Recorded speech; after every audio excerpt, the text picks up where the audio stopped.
It's that time again for some Galaxy of Fear. We're going into Book 2, City of the Dead by John Whitman. In this,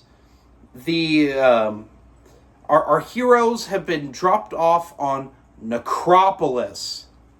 Yeah, I know, that's a cheesy name for a planet. But basically, they're trying to find a new ship because they lost their ship in the last one. Spoilers, I won't say what happened. But the Falcon drops them off, and they're on Necropolis.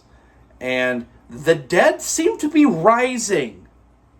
And also, Boba Fett's there, because he's hunting Dr. Evazan. And Dr. Evazan is up to his evil, experimental ways. So, City of the Dead does a couple things that I really like. Number one, it's probably the only time Boba Fett has ever been good in a novel. And I say this as a big Boba Fett fan. I do like Boba Fett, but he works in one-shot comics. That is the bread and butter. If you want to write Boba Fett, you don't give him an ongoing series. You don't have him talk a whole lot. You give him a one-shot comic here or there. Because pretty much every Boba Fett comic is pretty solid. But something like the YA Boba Fett books, they're kind of hit or miss.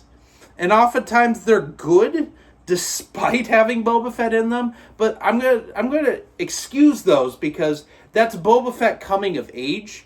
And we will talk about those in the not-too-distant future, because I do have very fond memories of those books growing up reading them. But the Bounty Hunter Wars trilogy by K.W. Jeter, I'm just going to say this now, because there will be reviews for those. Probably sooner than the YA Boba Fett stuff. But those are not good. And it's one of the reasons. There's a lot of reasons, but one of them is Boba Fett just kind of sucks to read in a novel. But anyway, so we got Boba Fett here, and it's pretty dope, and he's going after Dr. Evazan.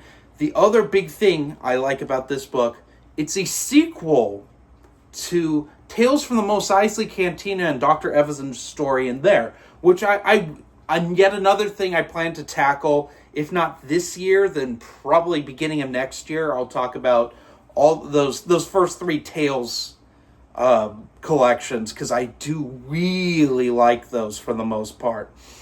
And with that being said, do you need to read Tales to understand what's happening in Galaxy of Fear Book 2? No. That's how good this is written. It's like a nice Easter egg, because John Whitman, like I said in the previous Galaxy of Fear review, he really loved continuity. That was his thing. And he's adding in more continuity that you wouldn't necessarily see as a kid. But hey, when you got older and you still liked Star Wars, you're like, I want to read some Tales from the Mos Eisley Cantina. And you read the Dr. Evazan Tales story, you're like, oh, this is followed up in this. Also, this book doesn't pull its punches, and there is child murder, which is always welcome on the Stupid Chainsaw Productions channel, because child murder, when done right, is very impactful and does wonders.